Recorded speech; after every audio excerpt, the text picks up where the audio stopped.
नमस्ते छात्रों, आप सबको तरल पाड़ो हिंदी शिक्षण यूट्यूब चैनल में स्वागत करती हूँ।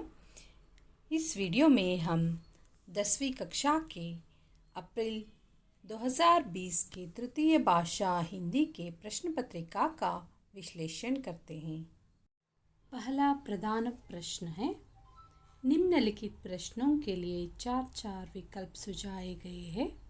उनमें से सर्वाधिक उचित विकल्प चुनकर उनके संकेताक्षर सहित पूर्ण रूप से लिखिए। 4 ಬಹು ಆಯ್ಕೆಯನ್ನು ನೀಡಲಾಗಿರುತ್ತೆ ವಿದ್ಯಾರ್ಥಿಗಳೇ. ಇಲ್ಲಿ ಸರಿಯಾದ ಉತ್ತರವನ್ನು ಆರಿಸಿ ನೀವು ಅದರ ಸಂಕೇತಾಕ್ಷರದೊಂದಿಗೆ ಬರೆಯಬೇಕು. ತುಂಬ ಸರಳವಾಗಿರುತ್ತೆ ವಿದ್ಯಾರ್ಥಿಗಳಿಗೆ. ವ್ಯಾಕರಣಕ್ಕೆ ಸಂಬಂಧಿಸಿದಂತಹ ಪ್ರಶ್ನೆಗಳು ತುಂಬ ಸುಲಭವಾಗಿ ನೀವಿಲ್ಲಿ ಅಂಕಗಳನ್ನು ಗಳಿಸಬಹುದಾಗಿದೆ. 8 ಪ್ರಶ್ನೆಗಳಿರುತ್ತೆ. ಮೊದಲ ಪ್ರಶ್ನೆ, लिफाफा शब्द का बहुवचन रूप है। ऑप्शन ए कागज़, बी पाकिट, सी लिफाफों, डी लिफाफे। तो इसका सही उत्तर है डी लिफाफे। दूसरा प्रश्न, निम्नलिखित में से स्त्रीलिंग शब्द है। ए हाथी, बी मोरनी, सी बैल, डी शेर। सही उत्तर है बी मोरनी। तीसरा प्रश्न, बेचना शब्द का विलोम रूप। ए खरीदना, बी बेचना, सी लाना, डी बचाना। तो सही उत्तर ए खरीदना है। तो अब हम चौथे प्रश्न की ओर चलते हैं। लगना शब्द का प्रथम प्रेरणार्थक क्रियारूप है। ऑप्शन ए लगन, बी लगवाना, सी लगाना, डी लग गया। तो लगना का प्रथम प्रेरणार्थक लगाना है। ऑप्शन सी लगाना सही उत्तर है बच्चों। 5वां प्रश्न, हाथी भाई हम लोग मकान बनाना चाहते हैं। वाक्य में प्रयुक्त विराम चिन्ह है। ये तो बहुत सरल है। ऑप्शन ए विस्मयादिबोधक, बी अल्पविराम, सी प्रश्नवाचक, डी कोष्टक। तो पहले आप वाक्य में देखिए बच्चों, यहाँ पर 2 विराम चिन्ह है, अल्पविराम और पूर्ण विराम दोनों है, लेकिन हमारे ऑप्शन में तो अल्प विराम दिया गया है, तो आपको बी अल्प विराम चुनना है। 6ನೇ प्रश्न विद्यार्थिಗಳೇ, निम्नलिखित में से द्वंद्व समास है। ए राजवंश, बी जलप्रपात, सी दोपहर, डी देश विदेश। सही उत्तर है डी देश विदेश। 7वां प्रश्न है, अब्दुल कलाम जी का जन्म रामेश्वरम डैश हुआ। रिक्त स्थान में सही कारक चिन्ह होगा। ए से, बी की, सी में, डी का। तो इसका सही उत्तर है सी में। देखिए, अब्दुल कलाम जी का जन्म रामेश्वरम में हुआ। ಸರಿಯಾಗಿದೆಯಲ್ಲ?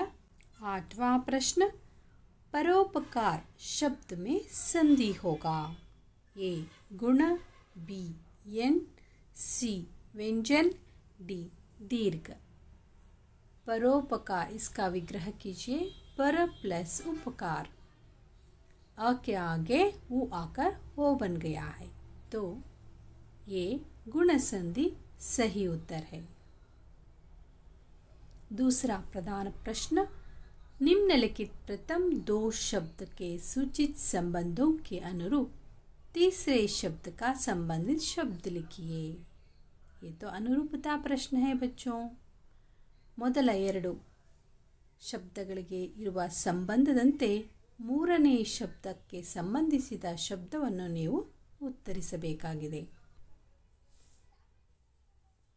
9ನೇ प्रश्न, मेजर कुमार कर्नल क्या है? हाँ, मेजर का नाम कुमार है तो कर्नल का नाम खुल्लर है। 10वां प्रश्न, रमानंद शास्त्री पक्षी लक्ष्मण शास्त्री तो अब्दुल कलाम क्या है? हाँ, सोच नहीं है। रमानंद शास्त्री के पिताजी का नाम पक्षी लक्ष्मण शास्त्री है तो अब्दुल कलाम के पिताजी का नाम जैनुलाब्दीन है। 11ನೇ ಪ್ರಶ್ನೆ ವಿದ್ಯಾರ್ಥಿಗಳೇ, कश्मीरी सेब बेचने वाला बेईमान, रेवड़ी में बेचने वाला क्या है? ईमान इसका सही उत्तर है। 12वां प्रश्न, भोला भाला बालकृष्ण, चुगलखोर बलराम है। 14वां प्रश्न, आज मनुज का यान कहाँ जा रहा है? तो इसका सही उत्तर है बच्चों, गगन में जा रहा है। 15वां प्रश्न, बसंत और प्रताप किसके घर में रहते थे? उत्तर, बीकू अहीर के घर में रहते हैं। 16वां प्रश्न, कवि भारत माता से क्या प्रार्थना करते हैं? इसका सही उत्तर है, जग का रूप बदलने की प्रार्थना करते हैं। चौथा प्रधान प्रश्न है, निम्नलिखित प्रश्नों के उत्तर 2-3 पूर्ण वाक्यों में लिखिए। 2-3 वाक्यದ प्रश्नोत्तरಗಳು। आशियम्मा अब्दुल कलाम जी को खाने में क्या क्या देती थी? यह तो अब्दुल कलाम पाठ का प्रश्न है। इसका उत्तर आप इस तरह लिख सकते हैं, चावल एवं सुगंधित स्वादिष्ट सांबार, घर का बना अचार और ताज़ी नारियल की चटनी देती थी। तो आपको पूर्ण 2 अंक मिल जाएगा बच्चों। 18वां प्रश्न, आयोजकों ने परसाई जी को निमंत्रण क्यों दिया? इसका उत्तर इस तरह लिखिए, परसाई जी देश के प्रसिद्ध ईमानदार थे। उनके आने से ईमानदार तथा उदीयमान ईमानदार को बड़ी प्रेरणा मिलेगी। अगला प्रश्न, बिचेंद्री पाल के परिवार का परिचय दीजिए। यह तो महिला की साहस गाथा पाठ का प्रश्न है। इसका उत्तर आप इस तरह लिख सकते हैं, बिचेंद्री का जन्म एक साधारण भारतीय परिवार में हुआ। पिता किशनपाल सिंह और माता हमसा देही नेगी की 5 संतानों में से वह तीसरे संतान हैं। उनके बड़े भाई को पहाड़ों पर जाना अच्छा लगता था। 20वां प्रश्न, यशोदा कृष्ण को कैसे शांत करती है? यह तो सूरश्याम पाठ का है। इसका उत्तर आप इस तरह लिखिए, यशोदा समझाती है कि बलराम जन्म से ही धूर्त और चुगलखोर है, उसकी बातें मत सुनो। मैं गौ माता की कसम खाकर कहती हूँ कि तू मेरा ही पुत्र है और मैं ही तेरी माता हूँ। 21ನೇ प्रश्न विद्यार्थिಗಳೇ, भैंस के पंजर से दोस्तों को कैसे जानकारी मिली? यह तो दुनिया के पहला मकान पाठ का प्रश्न है छात्रों, लेकिन प्रसक्त साल में इस पाठ को छोड़ दिया गया है, तो हम भी इस प्रश्न को छोड़कर आगे चलते हैं। अगला प्रश्न, प्रकृति पर सर्वत्र विजयी पुरुष आसीन, इस पंक्ति का आशय क्या है? यह प्रश्न तो अभिनव मनुष्य कविता का है। इसका उत्तर इस तरह लिखिए, आज मानव ने प्रकृति के अनेक तत्वों को अपने नियंत्रण में कर लिया है। वारी, विद्युत और बाप अपनी इच्छानुसार बदल सकता है। अपनी आज्ञानुसार पवन के ताप को भी बदल सकता है। अगला प्रश्न, सूर्य से पृथ्वी और शनि का अंतर बताइए। यह तो पूरक वाचन शनि सबसे सुंदर ग्रह पाठ का है। बच्चों, इसमें आपको ऑप्शन होगा, तो आपको दोनों प्रश्न पढ़िए और जो प्रश्न सरल होगा उसे लिखिए। इसका उत्तर इस तरह लिखिए, सूर्य से पृथ्वी करीब 15 करोड़ किलोमीटर दूर है। सूर्य से शनि करीब 150 करोड़ किलोमीटर दूर है। अथवा शनिचर का अर्थ क्या है? इस प्रश्न का उत्तर इस तरह लिख सकते हैं। धीमी गति से चलने वाला। आकाश के गोले पर शनि ग्रह बहुत धीमी गति से चलता दिखाई देता है। यह करीब 30 वर्षों में सूर्य का एक चक्कर लगाता है। तो आपको पूर्ण रूप से 2 अंक मिल जाएगा बच्चों। अगला प्रश्न, पाठ के अनुसार सत्य का स्वरूप कैसा है? यह तो सत्य की महिमा पाठ का है। इसका उत्तर इस तरह लिख सकते हैं। सत्य बहुत ही भोला भाला, बहुत ही सीधा साधा है। सत्य दृष्टि का प्रतिबिंब है, आत्मा की वाणी है। जो कुछ भी आंखों से देखा उसे बिना नमक मिर्च लगाए बोलना ही सत्य है। इस प्रश्न का ऑप्शन है, देश के प्रति हमारे कर्तव्य के बारे में लिखिए। यह तो नागरिक के कर्तव्य पूरक वाचन पाठ का है। प्रसक्त साल में 5वां प्रधान प्रश्न है। निम्नलिखित प्रश्नों के उत्तर 3-4 ವಾಕ್ಯೋं में लिखिए। 3-4 ವಾಕ್ಯದಲ್ಲಿ ಉತ್ತರಿಸಬೇಕಾದಂತಹ ಪ್ರಶ್ನೆಗಳು ಒಟ್ಟು 9 ಪ್ರಶ್ನೆಗಳು ಇರುತ್ತೆ ವಿದ್ಯಾರ್ಥಿಗಳೇ। 25वां प्रश्न, प्रताप राजकिशोर जी के घर क्यों आया? यह तो बसंत की सच्चाई पाठ का प्रश्न है। इसका उत्तर इस तरह लिख सकते हैं। बसंत राजकिशोर जी से नोट बुनाने गया। मोटर दुर्घटना में उसके पैर कुचले गए। वह बेहोश हो गया। होश में आते ही उसे पैसे लौटाने का ध्यान आया। उसने तुरंत प्रताप को बचे पैसे देकर भेजा। अगला प्रश्न है, रोबोनिल के कार्य का विवरण दीजिए। यह तो रोबोट पाठ का प्रश्न है।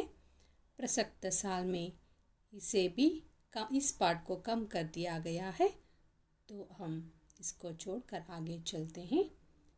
अगला प्रश्न, मातृभूमि के प्राकृतिक सौंदर्य का वर्णन कीजिए। यह तो मातृभूमि कविता का प्रश्न है। इसका उत्तर इस तरह लिखिए। मातृभूमि के खेत हरे भरे हैं।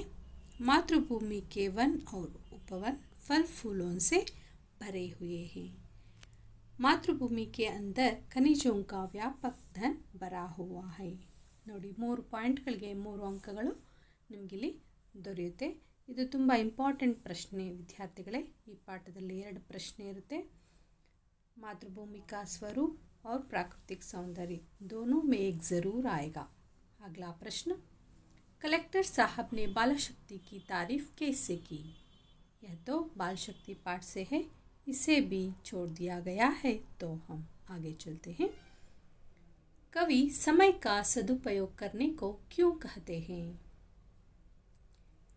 इसका उत्तर, यह अमूल्य है।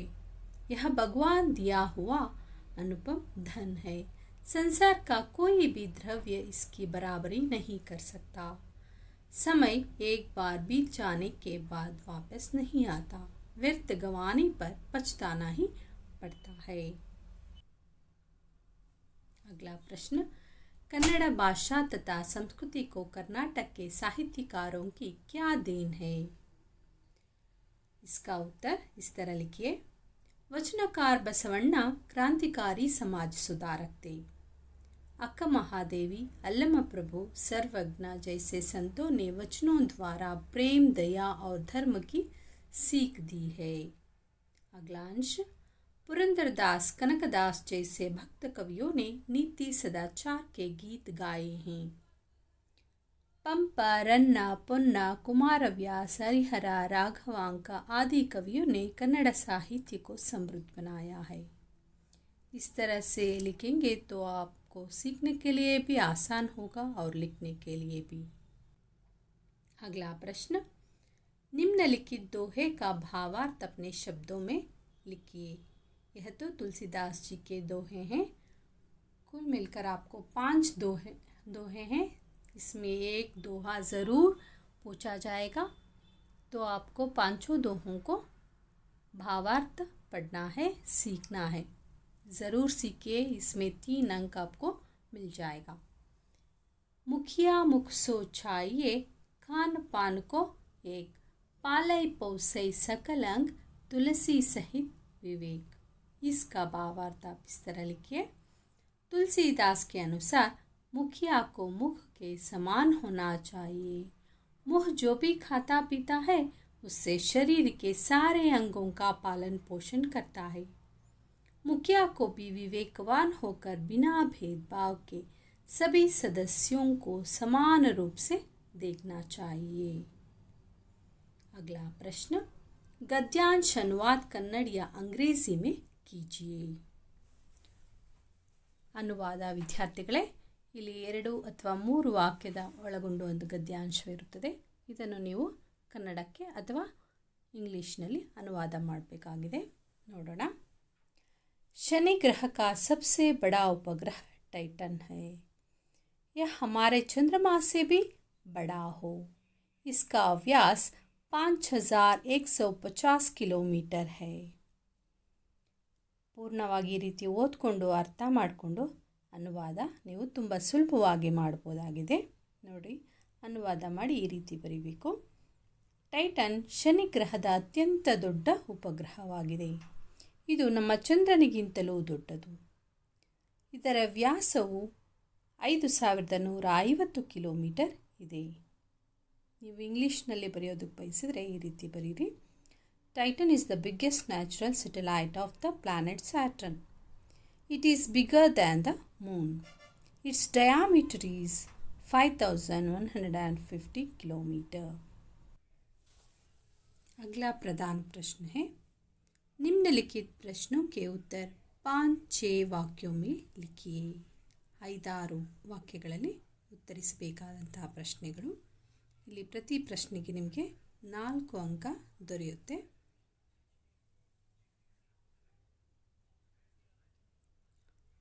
प्रश्न देखेंगे.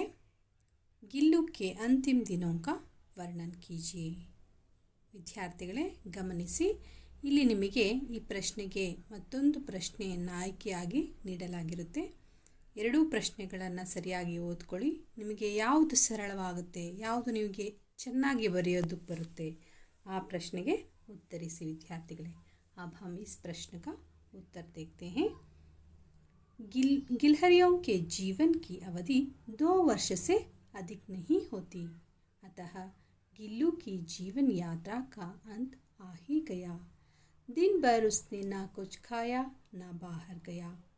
पंजे इतना ठंडा हो रहे थे कि मैंने जाकर हीटर जलाया और उसे उष्णता देने का प्रयास किया, परंतु प्रभात की प्रथम किरण के साथ ही वह चिर निद्रा में सो गया. इसके पर्याय प्रश्न है, गिल्लू के क्रियाकलाप के बारे में लिखिए. इसका उत्तर देखेंगे. वह स्वयं हिलाकर अपने घर झूलता रहता. वर्मा जी का ध्यान आकर्षित करने के लिए पैर तकाकर सर से पर्दे पर चढ़ जाता और उसी तेजी से उतरता. उन्हें चौंकाने के लिए कभी फूलदाना के फूलों में, कभी पर्दे की चुन्नट में छिप जाता. खाते समय थाली से एक एक चावल उठाकर बड़ी सफाई से खाता रहता. अस्वस्थता में सिराने बैठकर नन्हे पंजों से सिर और बालों को होले से सहलाता. खिड़की के रास्ते बाहर जाकर दिन भर गिलहरियों के झुंड का नेता बनकर डाल पर उछलता कूदता. ನೋಡಿ ವಿದ್ಯಾರ್ಥಿಗಳೇ, ಈ ಥರ ನೀವು ಪಾಯಿಂಟ್ ಮಾಡಿ ಬರೆಯೋದ್ರಿಂದ ನಿಮಗೆ ಕಲಿಯೋದಕ್ಕೂ ಕೂಡ ತುಂಬ ಸುಲಭವಾಗುತ್ತೆ. ಹಾಗೆ अगला प्रश्न है, निम्नलिखित कवितांश पूर्ण कीजिए. इसको आप इस तरह लिखिए. असफलता एक चुनौती है, इसे स्वीकार करो. क्या कमी रह गई देखो और सुधार करो, जब तक ना सफल हो नींद चैन को त्यागो तुम, संघर्ष का मैदान छोड़कर मत भागो तुम।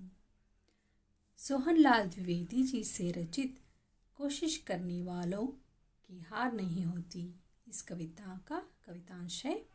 इसे प्रैक्टिस कीजिए और एक भी गलती ना कीजिए।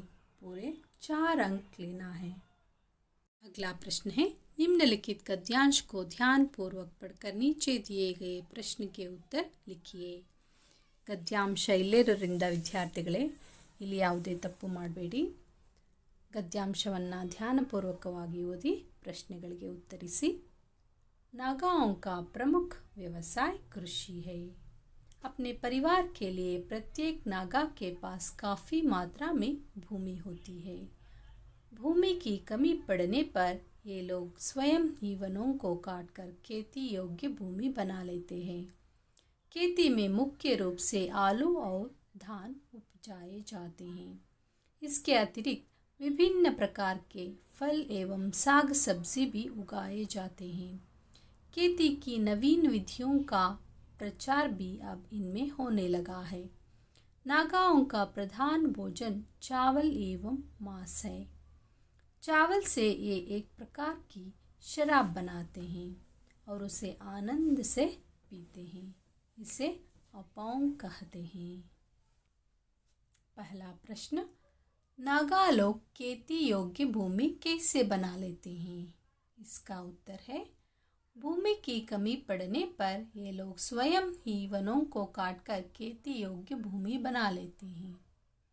अगला प्रश्न, नागा लोग खेतों में क्या क्या उगाते हैं? इसका सही उत्तर है, नागा लोग खेतों में धान और आलू उगाते हैं. साथ ही विभिन्न प्रकार के फल एवं साग सब्जी भी उगाते हैं. अगला प्रश्न, अपाओं किसे कहते हैं?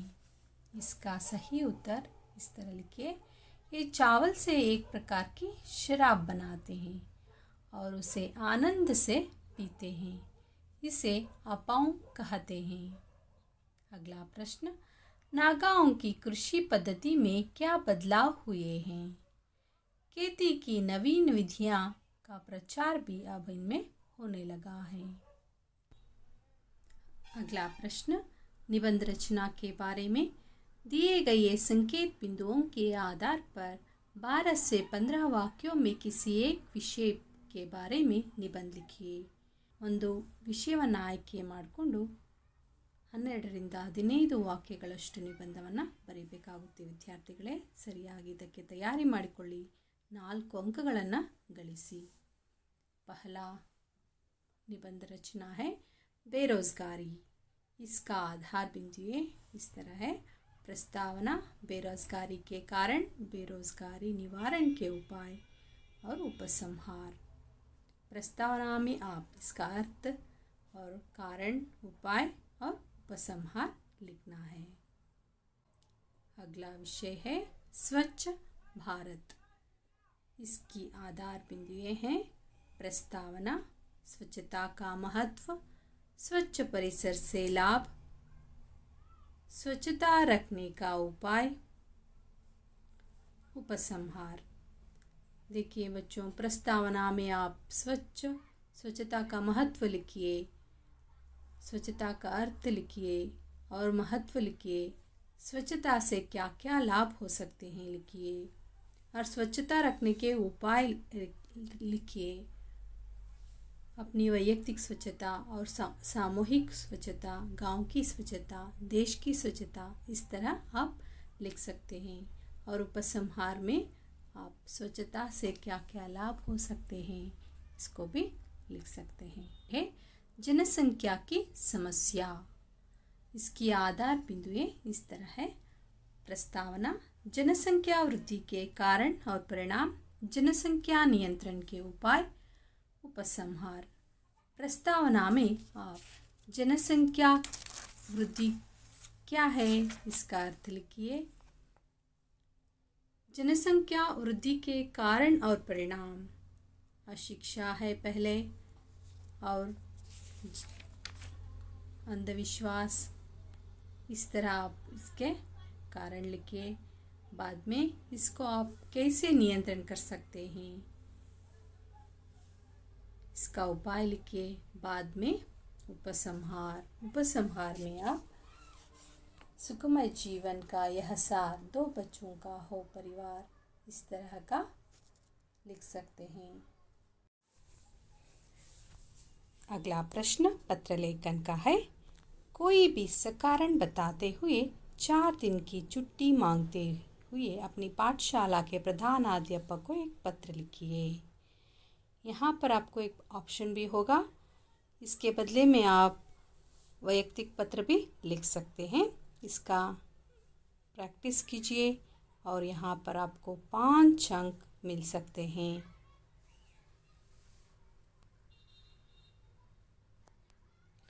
प्रेषक अजय पाटिल, 10वीं कक्षा, सरकारी प्रौढ़शाला मेखली। यह पत्र लिखने वाले का पता है। यहाँ पर अजय पाटिल के स्थान पर आप अपना नाम लिखकर अपनी पता लिख सकते हैं।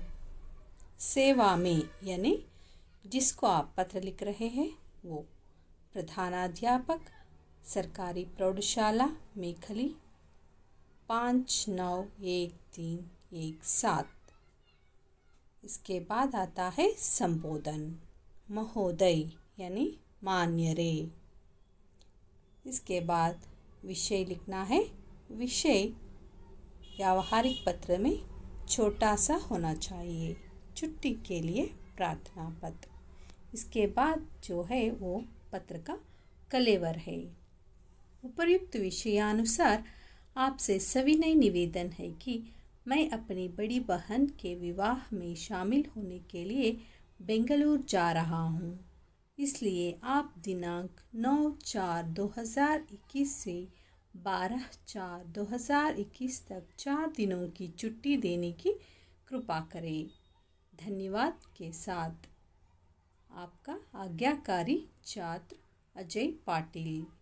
इस तरह आप पत्र लिखिए। इसका अंक विभाजन इस तरह होता है। प्रेषक पता के लिए आधा अंक, सेवा में इस पता के लिए आधा अंक मिल जाएगा आपको, संबोधन के लिए भी आधा अंक, विषय लिखने से आपको आधा अंक, पत्र का कलेवर के लिए 2.5 अंक और पत्र की समाप्ति के लिए आधा अंक। इस तरह आपको 5 अंक मिल सकता है। इसका प्रैक्टिस कीजिए, अच्छी तरह से लिखिए।